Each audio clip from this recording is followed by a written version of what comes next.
You are listening to Radio Maria Canada. We now present the Health Hub, hosted by Kathy Biasi.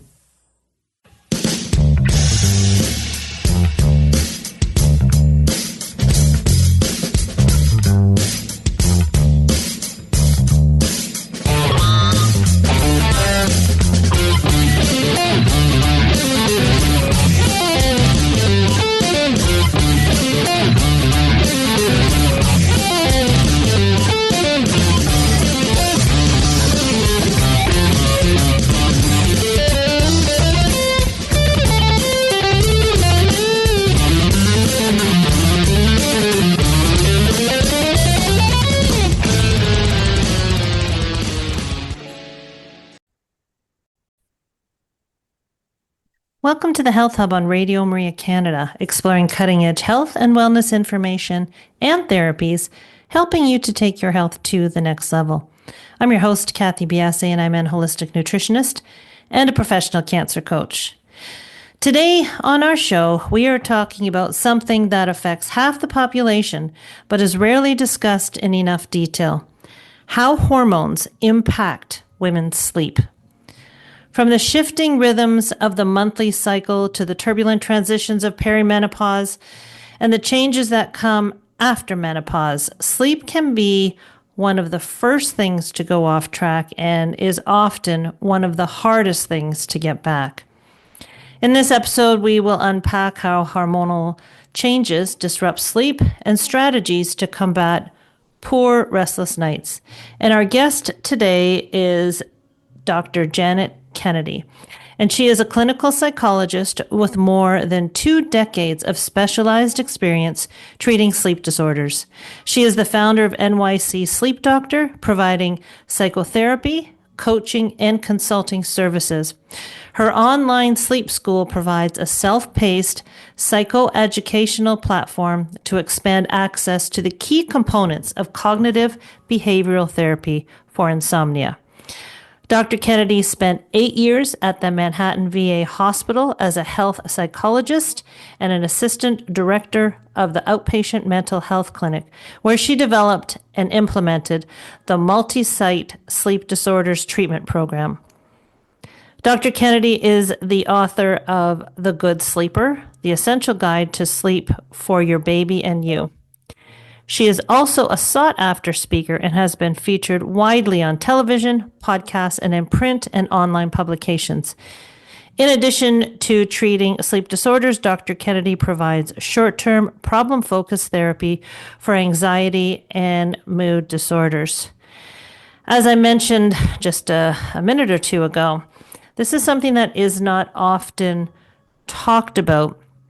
The pressure to get good sleep, the knowledge now of how important sleep is, coupled with the social media blasting of sleep routines and how to get proper sleep, it adds a whole level of pressure along with hormones that often place women in a severe disadvantage when it comes to getting their required sleep. Cycles, monthly as well as lifetime cycles within perimenopause and menopause. We're going to be discussing that, how the monthly cycle and the yearly cycles, the life cycles affect our hormones and then in turn affect our sleep. And we do talk about the differences between male and female brains and how they influence sleep. A great show. This will open a lot of the eyes for women, maybe even take a little bit of the pressure off when we come to realize that our sleep routines should be a good routine, but they don't have to be pristine. And, one night doesn't necessarily topple the boat. So do stay tuned. We will be back in just a few minutes to speak with my guest, Dr. Janet Kennedy.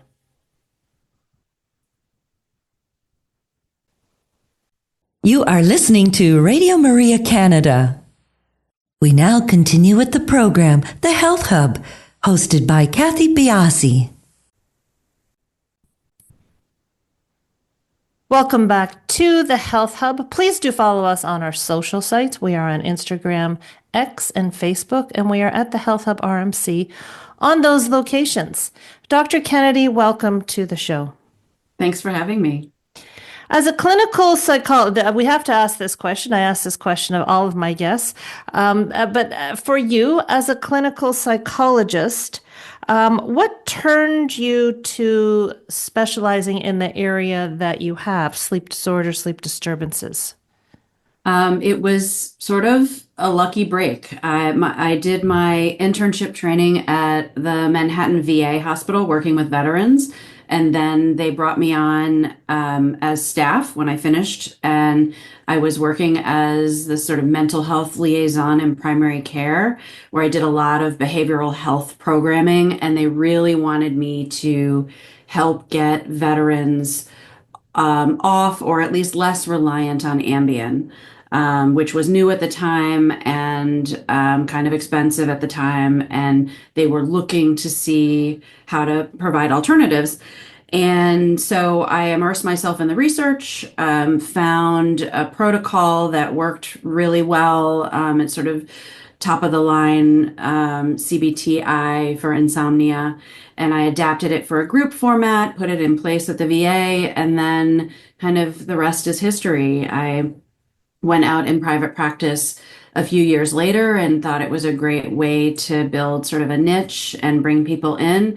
And it certainly has been because there's no shortage of sleep difficulties out there. And really, people are relying on medications so much. Mm-hmm. And the more we find out about these medications, the more we recognize that healthy, natural, unmedicated sleep is superior in terms of what it does for your body and for your mind. And so, even though the medications are easy and might feel benign, if you're relying on medications on a regular basis, it's much better to get to the root of the problem instead of just treating the symptom of sleeplessness. Do you find or have you found that the integration of medicine has brought sleep into the spotlight? And what I mean is, functional medicine, the explosion of functional medicine. Do you think that has had an impact on how we view sleep? I do. And I think that also in combination with the sort of biohacking trends that are out there, where people are really trying to get healthy. And then there's another level of optimizing, maximizing, and hacking that where when it comes to sleep, that can be actually troublesome. But yes, there's so much research about what happens when we don't get sufficient sleep, and that can be quite scary for people. But I do find that functional medicine in particular is doing a good job of prioritizing healthy sleep and finding ways to really address that holistically as part of holistic health versus as something more of like a symptom of stress or distress that should be kind of pounded down with some kind of a hypnotic or sleep aid. Before we get into the main topic of our conversation, you touched on biohacking. I want to lump into their social media. On a personal level, I started wearing a Fitbit to bed because it said, we want to get your patterns. We want to show you how your sleep is, all the right keywords and how it integrates during your day and your performance. And I found that when I started wearing it, I had a little bit of trouble sleeping. Will it be good? Will my reading be good? What will it show me? I get up in the morning. It was the first thing I looked at. And that correlates, the biohacking is also, has a social media aspect of it because that's where we find out about all these things and sleep hacks. Do you find that the explosion of social media has had a positive or more of a negative impact on trying to regulate our sleep patterns? I would say that it balances out to an average of neutral, but that's because it's at both ends. There are people who really need to hear the message that sleep is profoundly important. It's not wasted time. It is productive time. We need to make space for it and take care of it. And those people are, a lot of them are hearing that message and making changes, and hopefully that those changes come on a societal level as well, where we set up work schedules that take into account people's need to separate from work and get good sleep, and obviously healthy living goals and things like that, super important. But then we get the people who are trying to control their bodies on a micro level, and live up to these the social media images of being able to hack their system to optimize productivity, optimize health, optimize functioning. And I see people who are looking to get the most out of 4 hours of sleep, and have that be enough so that they can be super productive during the day. Those aren't people I can really help, because I don't believe that's possible. Mhm. But then I also see people like you who are wearing these monitors in good faith, hoping to get some good news or get some good ideas about how to improve things.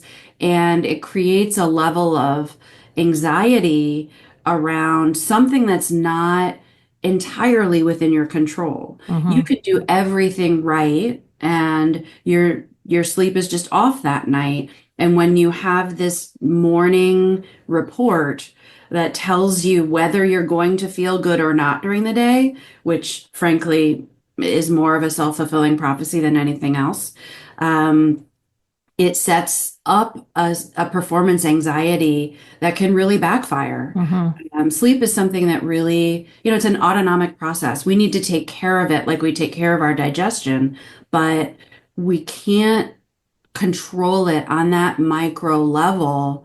And when we try to, we often create problems that weren't there in the first place. Fair. And just the last question before we get into the women's scape of sleep. Why is sleep important? Oh my goodness, why isn't it important? It's sort of like an easier question to answer, because there's no reason it's not important. I Bullet mean, points are perfect. Just knock them out of the park. Cognitive functioning, including memory, formation, cell repair, immune function, metabolic function, muscle repair. While we sleep, toxins are cleaned out of the brain that, if they aren't cleaned out, can create issues down the road, whether it's, Parkinson's or Alzheimer's. I mean, these things are very scary, so I don't like I really don't want to scare people. I Mhm. want people to value sleep and want to take care of it so that it is healthy, versus thinking about, like, if I don't get this exact number of hours tonight, then I'm going to have this terrible outcome in 10 years. That's not helpful. But Right. sleep in general is, it is the time of day when we clean up the mess of everything we've done to our body during the day, Mhm. and so we can get up and do it all again the next day. Yeah. And it's crucial for all aspects of health, physical and mental. Okay. So let's get into an area of specialization for you. You do work with men as well, but women's sleep is something that you're taking a step forward in. Absolutely, yeah. Okay. Near and dear to my heart. Near and dear to your heart. What I want to do going forward is kind of lay the rest of our conversation around stages of women's development. We're going to start on the monthly transitions that women go through. Mhm. So let's start off in that space. So on a monthly basis, how do our hormones impact our sleep, and what hormones are we talking about? So we're talking about estrogen and progesterone, and cortisol does figure in there, but it's a little less predictable. Um, but estrogen is really helpful in falling asleep, and progesterone keeps us asleep. And, when from puberty, these hormones are fluctuating in a predictable rhythmic way, so that your body is getting prepared for a pregnancy, you're ovulating. When your body recognizes that you do not have a fertilized egg, you then shed your uterine lining. We all know this story. But what happens that prompts the shedding of the lining is that your estrogen and progesterone kind of plummet in the days before your period. And that can have an impact on your mood, but also on your sleep, whether it's falling asleep or staying asleep. And it's normal. And when I have people track their sleep with a sleep diary and include their cycle in that, oftentimes women, younger women, even teenagers, will recognize that what they think is insomnia is really kind of a monthly trigger that then they're not identifying as related to hormones. And then they become very upset about it, and they do all kinds of compensatory coping behaviors that then keep the problem in place. So once the hormones normalize, you get your period, things are steadying out, you're still changing your sleep schedule, either sleeping late to accommodate a night waking, or going to bed early because you're very tired, or napping, or drinking lots of caffeine, or just fretting about sleep and developing a performance issue. Those things keep a problem in place when the actual trigger has abated. And so tracking your sleep, if that is you, if you have this sort of monthly trigger, can be really tremendously relieving, because then you recognize, okay, it's day 27. This is just what happens, and I'm going to be okay in a day or two. And then you don't have that freak out that propels the problem forward. Well, okay, so can we make up the sleep that is lost during those periods where it is interrupted or it is not a smooth path to putting your head down and waking up? Because we've all seen that if it's out there, if you don't get 8 to 10 hours of sleep, your next day is going to be a mess. It impacts this, it can affect your health that way. That's where the performance anxiety is Right. coming in, right? Can we make up for the sleep over the month? Well, normal, sufficient sleep is resilient enough to tolerate normal variations in sleep. So if you, That's good to know. That's yeah, good to know. and it's easy to get caught up in this sort of one-to-one idea of like, if I'm missing sleep tonight, then I'm going to have I'm at risk for something terrible happening. I don't find that helpful. I don't find it we don't necessarily have the data for the impact of a single instance of sleep disturbance, because sleep varies. This is a normal variation in sleep. Sleep will vary because of the barometric pressure, or because of allergies, or because of your menstrual cycle. And being able to tolerate those fluctuations without the anxiety, without the behaviors that trigger this whole other problem, that makes you resilient. So no, you can't one-to-one make up for minutes of lost sleep, but at the same time, you don't need to. And it's important to recognize that the way you think about these normal variations in sleep determines whether you have a blip.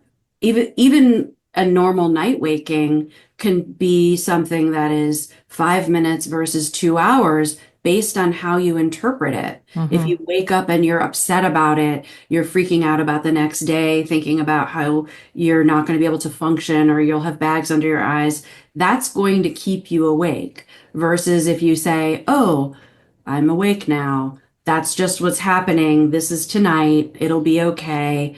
And, the body has all kinds of ways of helping you get through these normal lesser than nights. You get through the day and you go about your business. Is there any type of supplementation, any food things, any behavioral ways for a woman who's identified that this period of time just before her period starts, she does consistently have sleeping issues? What do you suggest? Just power through? Don't think about it too much? Or are there strategies you would give a young woman? Well, both. I mean, Okay. first of all, it's a discussion to have with your doctor. Okay. So, any kind of supplements, there are things that we know to be generally helpful, but it's something to talk to your doctor about what's appropriate for you. But certainly, magnesium can be helpful at calming the body and helping sort of smooth out night waking. CBD oil can be as well. It's also other things, potentially ashwagandha helps to lower cortisol and calm the mind and body. Um, Other things are things to avoid. You'll be more sensitive to alcohol. Alcohol will cause more night waking and fragment your sleep more and make you more anxious. Nicotine and caffeine. You want to make sure, I mean, nicotine is something that we can all do without. Mhm. It certainly affects sleep quality and makes night waking more prominent. Caffeine stays in your system, for a good 12 hours in a young person. As we get older, it's even longer. And even if you're falling asleep, it can fragment your sleep and keep you out of deeper stages of sleep. So it's both taking care with what you're doing, your habits, and then also potentially there may be some supplements that can be very helpful. And then there's always hormonal birth control if your cycles are really problematic. That can be very helpful as well. I wouldn't do that just for sleep, but if you're struggling in other ways, evening that out can make a big difference as well. Well, just while we're on cortisol and melatonin, we'll get to cortisol maybe the second half of the show, for sure. But what are your ideas behind melatonin? This is a very popular one for people to take, men and women, who are having sleep disorders. And more to the point, do you like this supplement, or do you feel it can also impede the body's production? I do not like melatonin, Okay. and I do not like it for several reasons. One, it's unregulated, and it is so popular and so mass produced that you do not know what's in the bottle. Like there have been studies that show it could be 0%, it could be 500% of what's on the bottle. People use it wrong. It is not a sleep aid. It is a hormone that your body produces Mhm. naturally that impacts your entire circadian rhythm. So if you take it at bedtime, you're actually metabolizing it and getting it into your system at a time when your natural melatonin should be waning, and so you may very well have a hangover. Your body gets accustomed to it very quickly, and so it doesn't really help long term. People tend to take too much of it, in low doses, like 1 milligram. Early in the evening, it's shown to be helpful for people who have a sleep phase delay, meaning they don't get their natural melatonin until later, or people with ADHD or autism. Again, these are things to talk to your doctor about. But the average person outside of jet lag, I don't recommend it. And it also is a hormone suppressor while we're talking about Mhm. hormones. So, it's messing with your female hormones. We don't know exactly how. And it's because it's not this miracle sleep aid, it's just best. left out of the picture as far as I'm concerned. Okay, I'm glad we touched on that. It is, I'm holding back with everything I can with not talking about circadian rhythm and all this other stuff because it would just take the whole show right off of my plate here. But let's take a break. And when we come back, we are going to skip along a few years and get into the perimenopause and menopausal sleep stages. Everybody, we will be back in just a couple of minutes. You are listening to The Health Hub here on Radio Maria Canada, a Catholic voice wherever you are. To contact us and be a part of the show, email thh@radiomaria.ca. We now continue with the program. Here once again is your host, Kathy Biasi. Welcome back to the Health Hub. My guest today is Dr. Janet Kennedy. Dr. Kennedy, we're going to skip forward a few years, still dealing within the female sleep cycles. Perimenopause, and then, as we'll talk a bit later, into menopause. This can give women a whole new area of sleep issues. So can you talk about that, why that happens, and then we'll get into more specific questions. Sure. I mean, essentially in perimenopause, your estrogen and progesterone start to fluctuate in less predictable ways. So you're outside of that rhythmic monthly process. And you're into something that's starting to be a little bit less regulated. And, because we don't have a way to really measure that, it can be kind of crazy making. You don't really know what's happening to your body. Every woman experiences it differently. Some women don't have issues at all, and they just sail off into menopause without really noticing. Those women are lucky, but it doesn't mean there's something wrong with you if you're struggling. And it presents in all kinds of ways. It presents with mental health issues, feeling more anxious, feeling depressed. That can really be triggered by the hormone fluctuations and what's going on in your body, feeling unsettled more than it did. And certainly it affects sleep, partly because it affects body temperature. And so your body temperature is fluctuating more and less predictably than before. Women often wake up with hot flashes. That's certainly not the only symptom of perimenopause, though. And I say that because it's usually the first one that doctors ask about. And if they're not really knowledgeable about perimenopause, they might stop there, and that's not going to get you the best care. But if you wake up with hot flashes, it's very difficult to get back to sleep because the body temperature naturally drops, the core body temperature, as you're getting sleepy at bedtime. And we need to be cool to maintain sleep. And what happens in the normal circadian rhythm is that as our melatonin wanes and cortisol starts to rise to get us ready for morning, the body temperature starts to rise a little bit, which is why it's generally harder to go back to sleep if you wake up around 3 or 4 in the morning. But add to that a big surge of heat and then sweat, and it can be really, really difficult to go back to sleep. You don't need to try to go back to sleep in a sweat. You can get up. If you need to change. There are things that can help with this medically and also just in terms of products that we can talk about. But you don't just need to lie there in misery. You can take care of it and have this break in your night and go back to sleep. That's okay. It doesn't destroy anything to do that.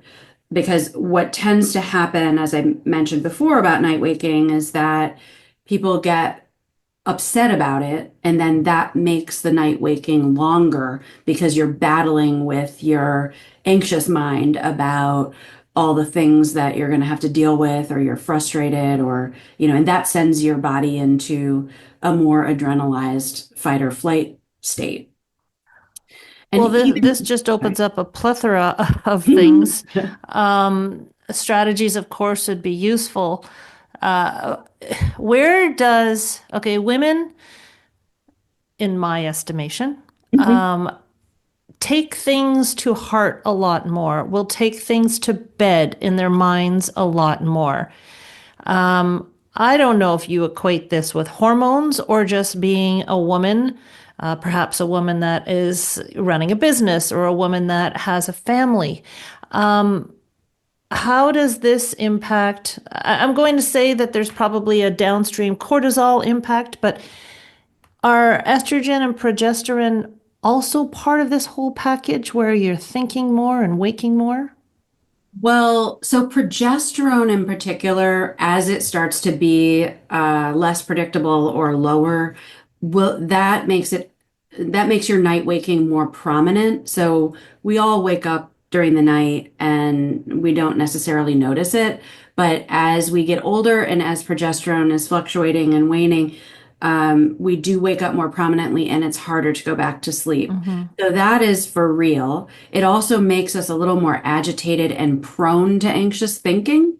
But the other thing about women that is interesting, and I honestly don't know if it's hormone related or not, but the hemispheres of our brain communicate more with each other than men's do. And that makes us more analytical, more adept at multitasking.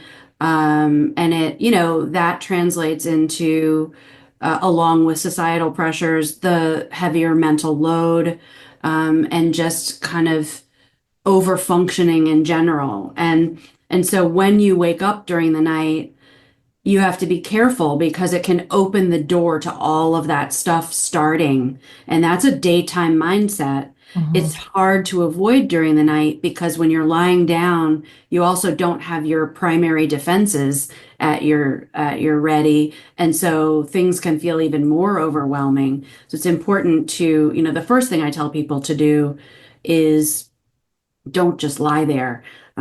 Sitting up helps to slow down the thought process, and doing something like reading a book really sort of directs your mind to another spot so that your body can recognize that there's no fires to put out and can let you go back to sleep when it's ready. Well, are our thoughts, especially impeding thoughts or worry or stress, are they impacting our actual ability to sleep physiologically? Yes, because the our thoughts are very tied to our emotional arousal, our physiological arousal. So we, we need to sort of transition from our daytime level of arousal into something that is conducive for sleep. And if we don't give ourselves the time and tools to do that, then it's much harder to fall asleep and stay asleep. Yes, cortisol is involved in that if you're in a high stress situation, but also cortisol levels are elevated during perimenopause. So it's kind of this Mm-hmm. double whammy. It's also a time of life that is very stressful. Yes. A lot of people have, a lot of women have children of all varying ages, depending on when you started, and then aging parents. And your career is at a point where, you should be chugging along and feeling, like you're at the peak, but you've got all these other demands, and it's when your hormones are not helping you and sometimes really tripping you up, it can be very easily overwhelming.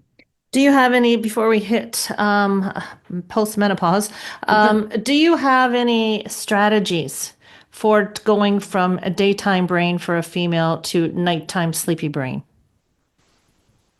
First is putting away the phone, and really in the evening, kind of being mindful about your stimulation in general, because we are very overstimulated. Most people now are on more than one screen at a time, and that in and of itself is a problem. The brain is not, that's new for us. That's new for our brains. We haven't Mm-hmm. evolved to be able to handle that level of stimulation and then sleep. So, first and foremost, one screen at a time. Stop your work at a time when it is actually reasonable to do so. That for different people is different times, but it should be, as early as possible, giving yourself a couple of hours at night to not be in work mode. And that doesn't mean then, being in solving everybody in the family's problems mode either, because I consider that work. Um, and really protecting your wind down and whatever that wind down means to you. It could be watching TV or movies. It could be doing, some kind of a project or art or reading or, it doesn't, or talking to your partner or talking on the actual telephone to somebody. Versus even necessarily texting can be just better for that connection feeling and also using a different part of your brain. And then it becomes really important in the actual bedtime routine. My go-to since graduate school when my brain was kind of on fire has been to read fiction at in bed at bedtime, and that detracts from sleep hygiene purists because they say don't read in bed. But I find that it's really actually helpful to get almost all the way asleep and just put the book down versus walking to bed and worrying that you won't be sleepy when you get there.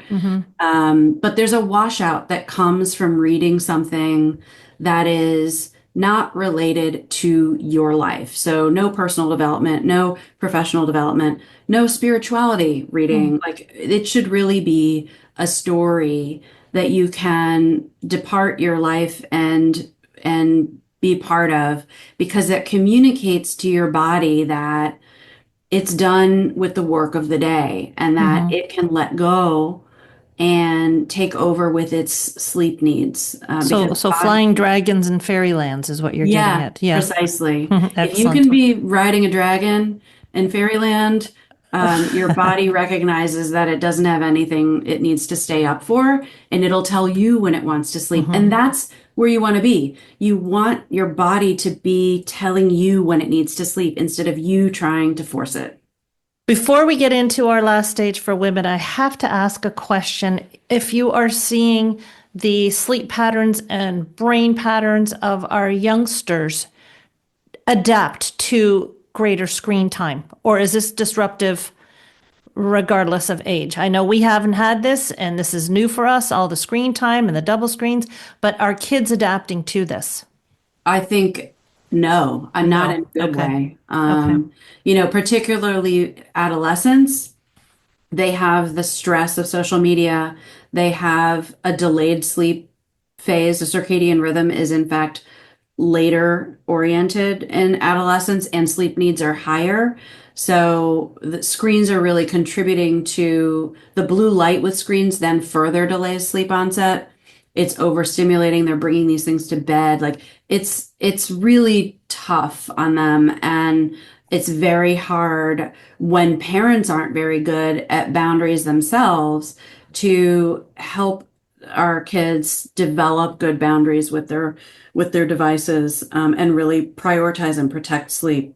Okay. Sorry for the little segue there, but you Yeah, you opened the door and I had to ask. yeah, yeah. Okay. Moving on to the final phase, I would say, would be postmenopausal sleep issues.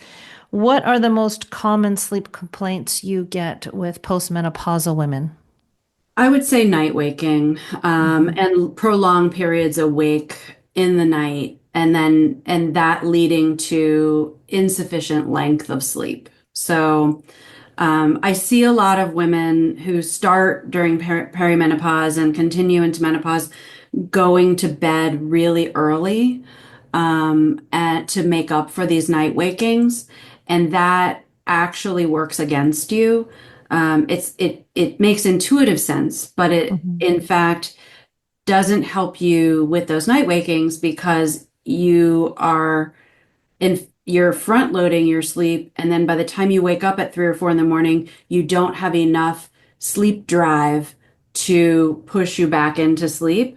So when you stay up later and control the amount of time you're spending in bed, your body starts to recognize that it does need to go back to sleep at that time. So you're not making up for lost sleep on the front end or the back end or napping, which is, that's the sort of fundamental strategy with the treatment I do, which is to really harness your natural sleep drive to correct these problems and overpower your anxiety about it.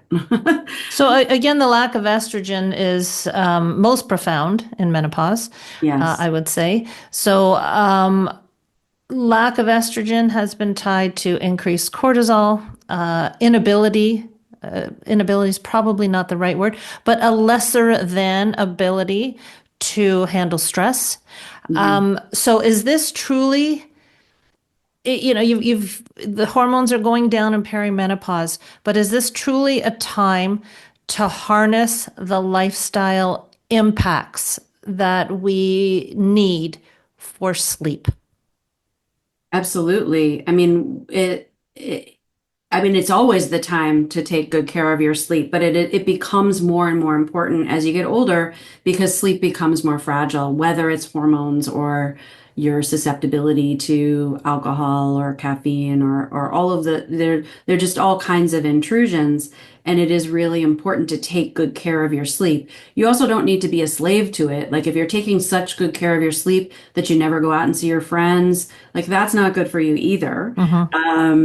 But yes, it's really important. And thinking about it from, so there's now better data about hormone replacement therapy, and that is an option for many, many more women than it was, 10 or 15 years ago.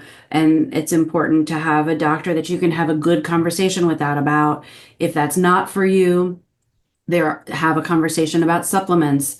That's where functional medicine can be very helpful.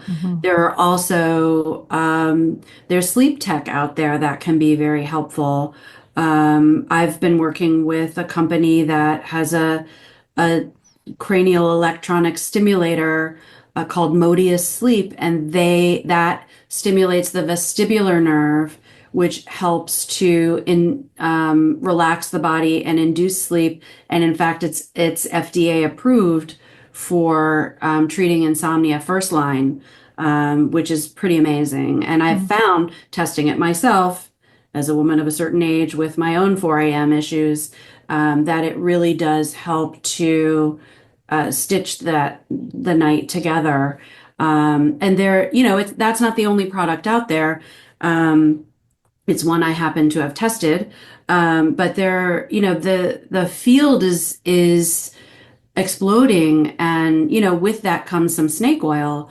But there are really good options out there when you think about this as a real problem and not just something that's in your head. Oftentimes, when I'm working with people trying to get their sleep regulated somewhat, I am not a doctor, so I don't prescribe anything, but I go back to the breath, especially during times of anxiousness and waking in the middle of the night. I find some breathing techniques can be very beneficial for people, but that's just sort of something on my end that we didn't really talk about and unfortunately don't have the time to talk about. I want to leave you space and time to talk about your practice, what you're doing, how people can get a hold of you or see material that you've produced. Can you let us in on that? Sure. So you can find me online at nycsleepdoctor.com.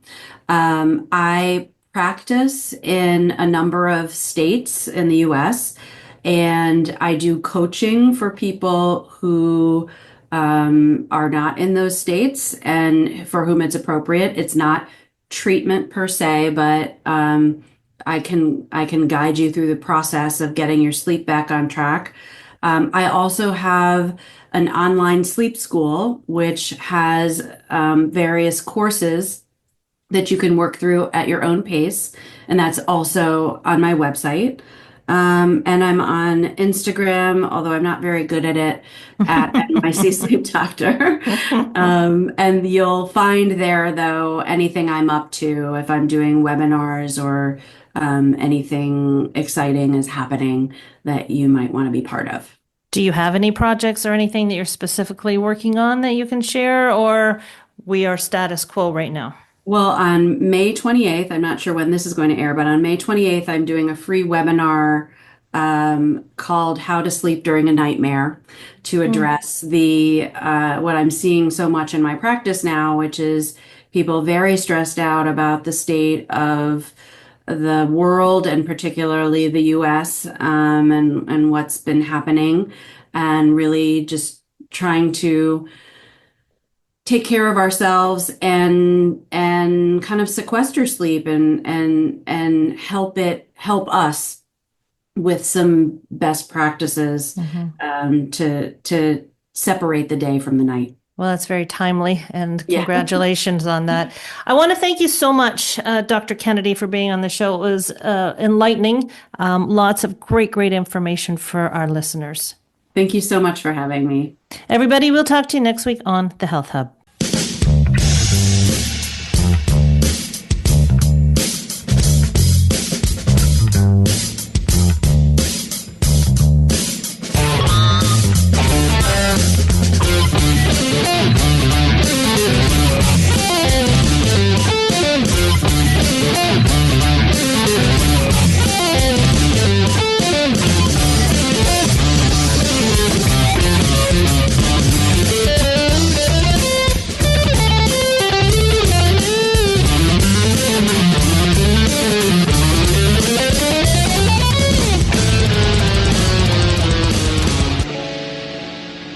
You have been listening to The Health Hub, hosted by Kathy Biasi, here on Radio Maria Canada.